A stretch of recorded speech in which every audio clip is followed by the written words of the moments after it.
Hi, and welcome back to Real Talk Fitness with ANPT. In today's episode is about real transformation and showing what's possible when you decide to take control of your life. If you've ever felt stuck or doubted yourself, Mon's story will give you hope and practical inspiration. This episode is more than just physical transformation. In this episode, it highlights the powerful mindset and identity shifts that allowed Mon to rebuild her confidence and change her life completely. So let's dive in. Hey Mon, how are you? I'm good. How are you? I'm very well. So let's just get us started for all us listeners that are on here. Can you take us back to what your life was like way before this journey ever started? So I had just really left high school, but for most of my life, I wasn't really that overweight. But after I left high school, I was figuring out my life, started and left uni, and then COVID happened, and then I had depression, struggled with depression because I lost some friends. And then I just really turned to food. I had a really bad food addiction, and it wasn't really good. Yeah, so that's crazy because I know your journey with ANPT started kind of before COVID, but something happened like that Monique that turned up then to the Monique that turned up a couple of years ago. There was something that was so different. So take me back to when you first started your journey, and then obviously you started and stopped.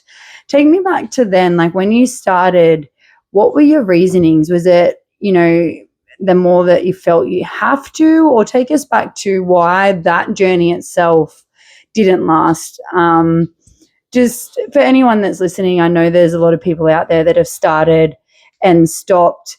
And I want you to hear it from Mon's point of view because she was exactly the same. And then when she restarted, something was different. So can you fill us in about that journey, Mon? So a lot of people around me were telling me about like how unhealthy I was and how you need to lose weight, like, look at you, like,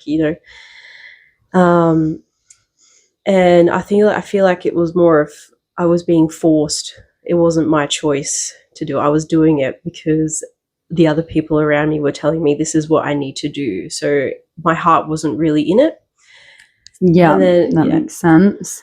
Keep going because I feel like it was different. You obviously felt the peer pressure, right? That feeling of like, this is what is expected of me. Obviously, I don't feel great, but you didn't really feel like it was your choice. So let's go further into that.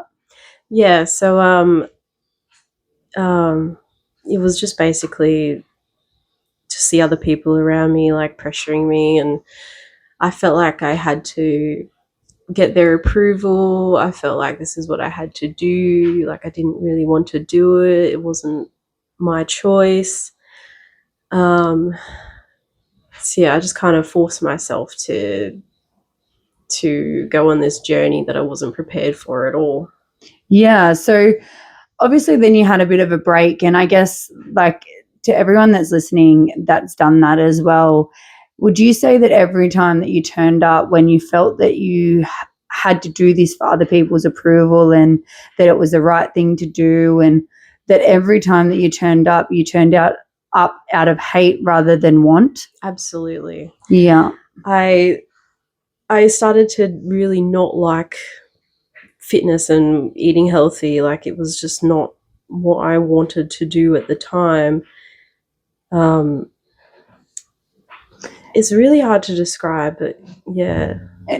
So would you say that like that first ever sort of journey, obviously because I noticed a massive difference when you came back the second time, that first part of your journey, would you say that that added to that food addiction, that added to that healthy unhabits because you were forced to do something that you didn't really feel ready to, but you thought, I guess, that it was the right thing to do? Yeah, absolutely. So like to everyone else, I would be eating healthy. I would be going to training with Ash. But behind the scenes, I really was not eating great. I was still hiding my food addiction. No one else knew apart from me. And yeah. Yeah, that's crazy. And what was different the second time? The second time was when I made the choice for myself. I was laying in my bed and I was just looking at my arms, my body, and it was just like a snap of the moment where it was like, I can't keep living like this anymore. I just need to change. Like, I'm going to do it for me this time. No one else is forcing me. Yeah, wow. Yeah. And I guess we've already kind of gone through, you know, that second time, that how you felt about your body at the time. But take us through, like, what was your energy levels like? Like, what was your day-to-day life like back then? Like that constant, you know, food noise in your head. You know, obviously just day-to-day things would have felt a lot different back then. What was your energy and confidence like back then? So my energy and confidence were next to zero. I felt really gross. I felt lazy. I felt like my body didn't really belong to me, but I didn't really care. My energy levels were like next to none. I laid around in bed, played video games, and was watching Netflix, and I just didn't care because every movement exhausted me, and that's all I could really do. Yeah. Wow. And I tried to rectify it by changing things about my body that I could, like, you know, dyeing my hair, and I wore really harsh makeup thinking it was fix everything and cover up how overweight I was. And like, I'd also buy clothes every week to try and change myself, and that was my basic routine. Yeah, wow. I guess, do you have any habits back then that you knew just weren't serving you? Like, we've gone through the food addiction, and you've just kind of touched base on a couple of them. Like, you would buy clothes in hope that would, you know, make you feel better or look differently. And, you know, the makeup side of things. But were there any other habits back then that just weren't serving you, but you kept repeating? Yeah, so like in regards to food wise, I would be buying like 1 to 2 big blocks of chocolate a week, and I would be eating through that. That was almost every week. Habits, one that really stuck out to me when I was looking back was I would make an excuse almost every week to go out shopping. And that way I could, quote unquote, treat myself to takeout food. Yeah, wow. That was almost every single week. And I knew that wasn't serving me, but I was still doing it anyway because my food addiction was that bad. I was just making excuses.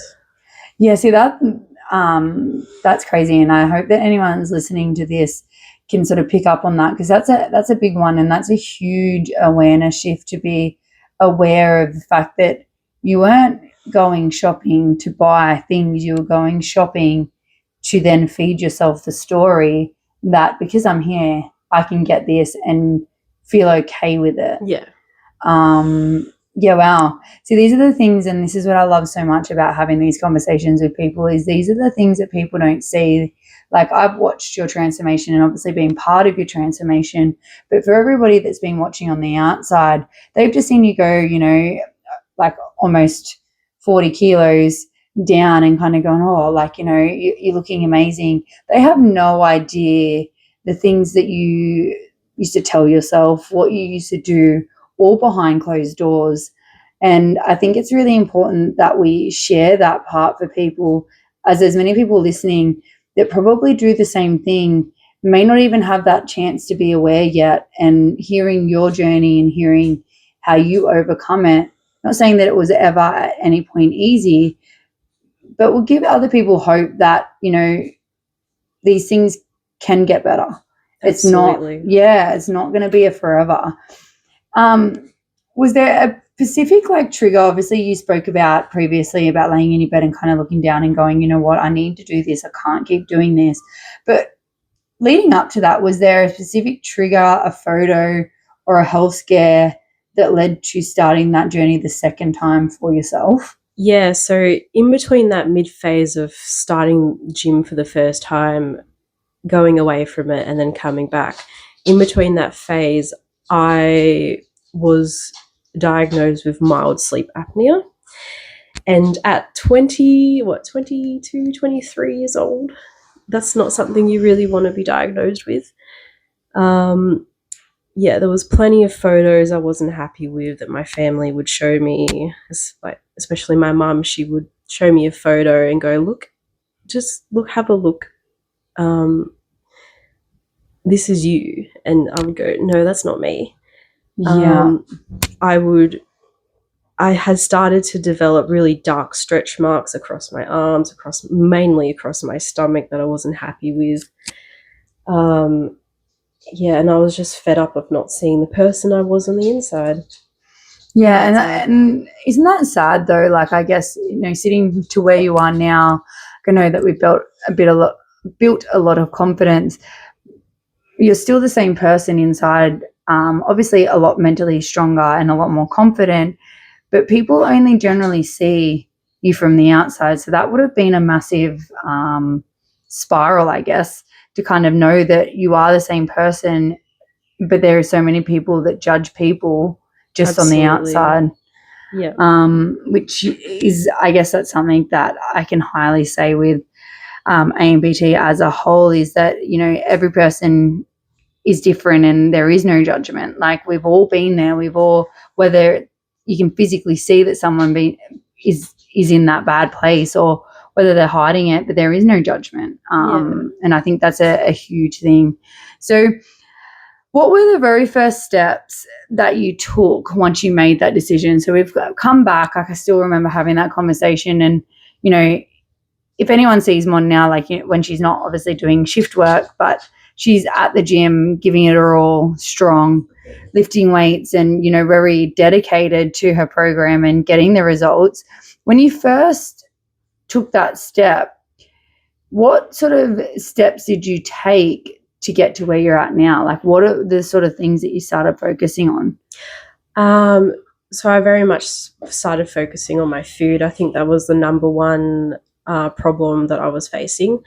So I was talking with Ash, and she drew up a meal plan for me based on the things that I had liked to eat, and that wasn't going to make me feel like I was eating like super duper healthy.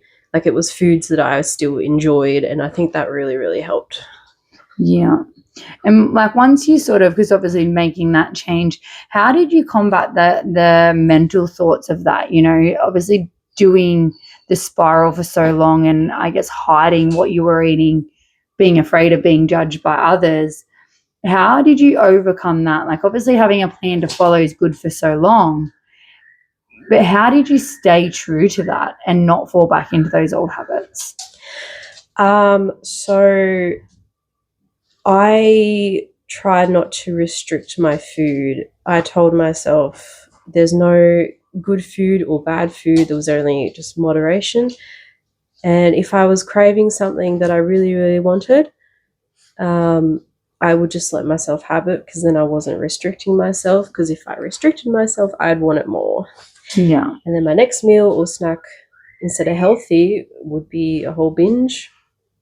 And that would just hinder my process completely. So I just stuck with just having one treat meal a week. And that really, really helped me. I feel like that got me through a lot of the months when I first started. Yeah. So, because I feel like that's what people do, right? And I think, the first time, that's probably where it kind of got unstuck. One, the journey wasn't yours to start with. But that whole restriction that you have to get rid of everything, and that there's good food and bad food.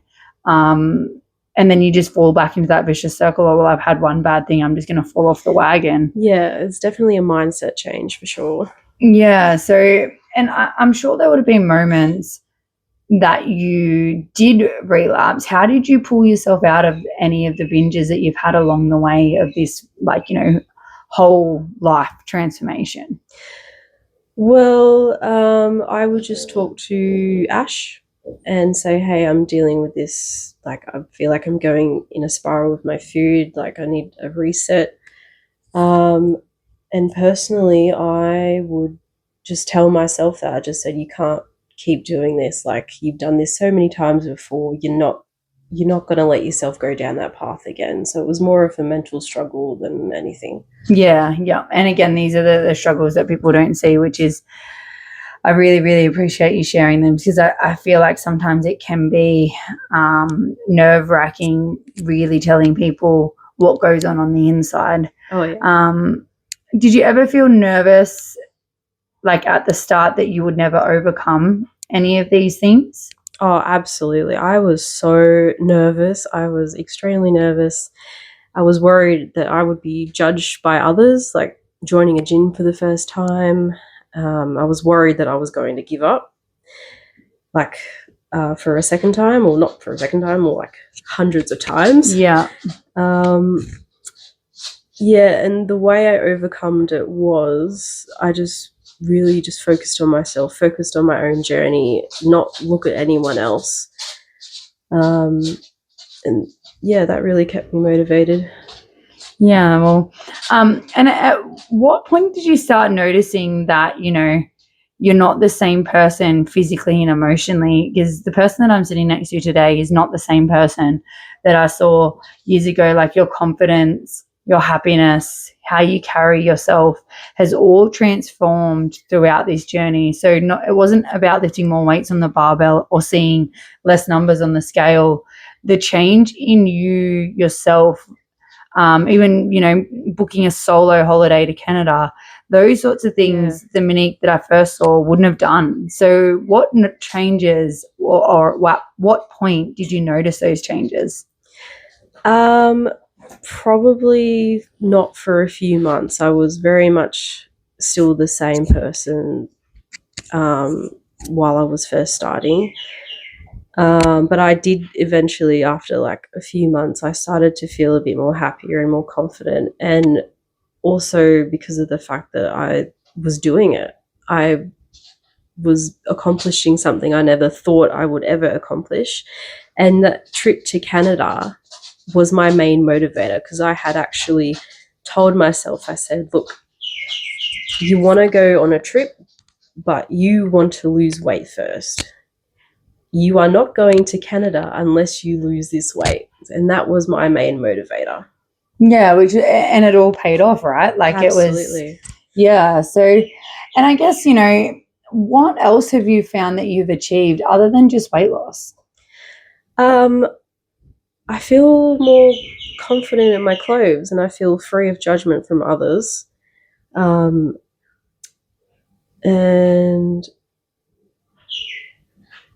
I'm more happier, I'm more motivated for life, I'm more content with myself, and I'm not spending as much money on clothes. Yeah, because you're not looking for that dopamine fix. I'm not looking for the dopamine fix. And that's crazy, right? It's crazy to think that, especially for anyone listening, to know that even if you doubt yourself, just start with small little steps.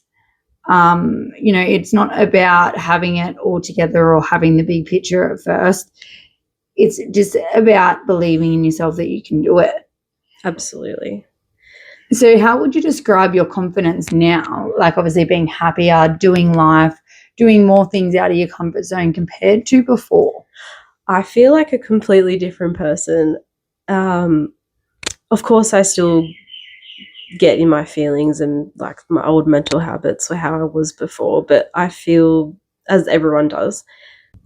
So like the things I would do before, I would never have, or the things I would do now, I would have never considered doing before. So like going on walks for like maybe an hour or two at a time, and like doing the hike in Bali, that was something I would never have imagined I could ever do.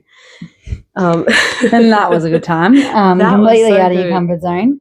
But absolutely. It was so much fun. What other things, like in terms of, because I'm sure anyone listening that, might be putting off starting their journey and might notice that their quality of life isn't so good. And they go, oh, but I could never do that. And I hear that all the time, or, and it kind of irks me, because it's like, you thought that too, and now you're sitting on the other side of it. What would you say to these people listening because I think that's the hardest thing, right? They look at where you've come and gone, oh, that's lots of hard work. But you didn't look at this end picture at the beginning all the time. No. So what would you say to anybody that is feeling that way? I would say you absolutely can. And you can do more than you like to think. You are your own worst enemy. And honestly, like back where I was, looking at the future was really scary, but you just have to take it one day at a time, one meal at a time, and one workout at a time, and eventually you will get there. Yeah. And I feel like that is overwhelming, right? Like I know that when we first initially had that conversation, your current weight that we're sitting at now was never something that we discussed then, because it is overwhelming. Yeah. You just sort of focus on turning up, and now like it's like, okay, you're turning up with more intention and more drive because you have bigger goals other than just getting through the door. Getting through the door now for you is the easy part. Yeah. I guess, and looking back, what advice would you give your past self? Like, is there anything, we obviously, grow through what we go through, I say, in terms of, I don't think you would change your journey for the world. But if you kind of look back, what advice would you give your past self when you were just starting out?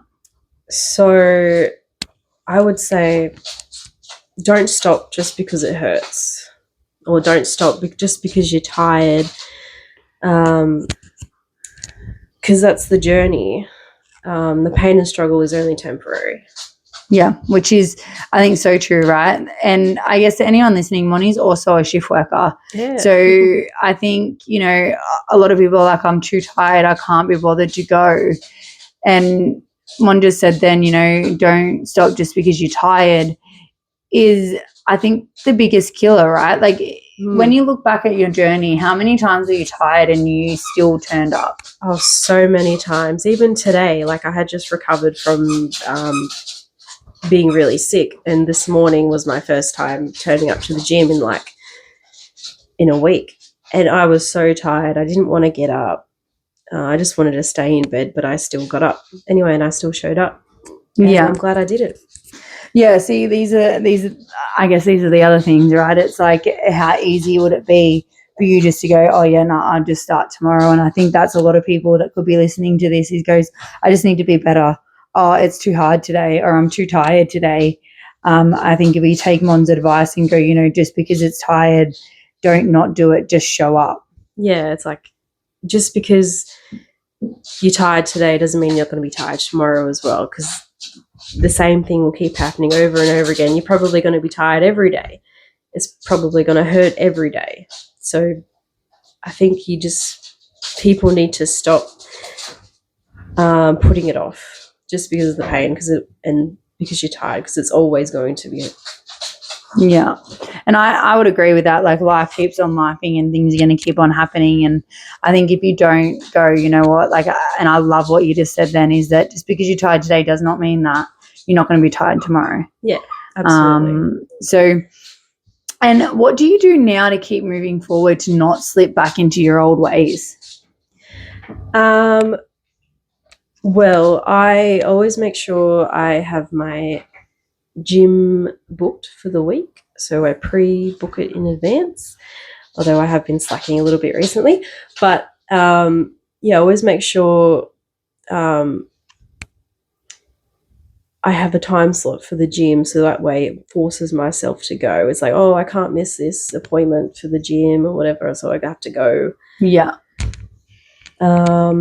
And about the food thing, like not restricting food and all that kind of stuff. Yeah. So I guess when you first started, just little things that you would set out to do have just now become habits. Like, yeah. And I feel sometimes asking you these questions, it's hard to answer because it really is become a habit. Like, it's hard to remember what were my habits before. Exactly. It's like I can't even really remember how I felt in my old body. Like I don't remember yeah what I looked like, and everyone said, oh, like, you don't look like, you look so different. And it's like, really? Yeah. I don't really remember. Yeah. But looking back on photos, I do. Yeah, when you kind of look back on the journey. And it's crazy though, I think when you say like you book in, the biggest thing you do is you book in your gym sessions as like a non-negotiable. And I guess would you say to advice to anybody listening is, I know like a lot of people hold so much expectation in terms of their performance in every session. What advice would you give them throughout your journey? Because you've had so many ups and downs, and of course you had the holiday to Canada where you weren't training as much. What advice would you give them to not fall off the wagon or move closer towards their goals? Honestly, it's the hard truth. You just have to do it. You just have to keep showing up, no matter like no matter if you come back from a holiday or like if you've been sick. You just have to do it. Just get back in. You just don't think about it. Yeah. The more you think about it, the more you're not going to want to do it. Yeah, no, that's so true. And I guess the more things that you can then kind of going back to what you're saying before, which has really resonated from our chat, is how you used to convince yourself that you needed to go shopping just to fulfill the takeaway. And then I guess, you know, if you look at it on the flip side, is that if people start thinking about their gym too much, they're going to find other things that they could be doing instead of just, as you said, don't think about it, just do it. Oh, yeah. And how has this transformation changed not just your health, but your entire outlook on life moving forward? Well, I'm definitely not as depressed. It's changed my life in so many ways. Like I feel so determined that I can do anything, and I feel more positive in myself, and I feel happier, and it honestly just feels like a new second lease on life. It's a really hard feeling to describe once you've gone through it, but once you do, it's like the most amazing feeling ever. Yeah, and I guess that's the mental part of it, right? Like talking behind the scenes, is that the mental resilience that you've built throughout this journey is proof to yourself that you can do hard things. And the hard things may have started as, you know, obviously not buying blocks of chocolate, and that could seem so small now, but that was hard. And then you accomplish that, and you can move on to your next hard, accomplish that and move on to your next hard, and so forth. And that determination, and I guess this is something that I tell everybody when I first see them, and it's not until you get that moment where you go, oh, I get it, is that the mental resilience you build up in the gym by, you know, doing one more round that you thought wasn't possible or beating your time actually relays into day-to-day life. Like you'll take more risks because you believe and back yourself. Would you agree? I absolutely agree with you. Yeah. 100%. And I think finishing off this episode, I guess anyone that is listening to Mon's story, like it hasn't come easy. Like what might look easy on the surface level, like there has been lots of ups and downs. And she spoke about, you know, not being as depressed and all those sorts of things, which obviously then helps the ability to be able to show up. But is there anything else that you would like to share with the listeners today, Mon? Honestly, like make sure you have people around you that support you as well. Like as much as you are on this journey by yourself, you need to make sure you have the people around you that are willing to support you and encourage you, even when you say no. And, you know, make sure you have a good coach as well. So I'm very thankful for Ash. And honestly, like once you join a gym that really cares about their members and their training, like, and you join a community, it really does help.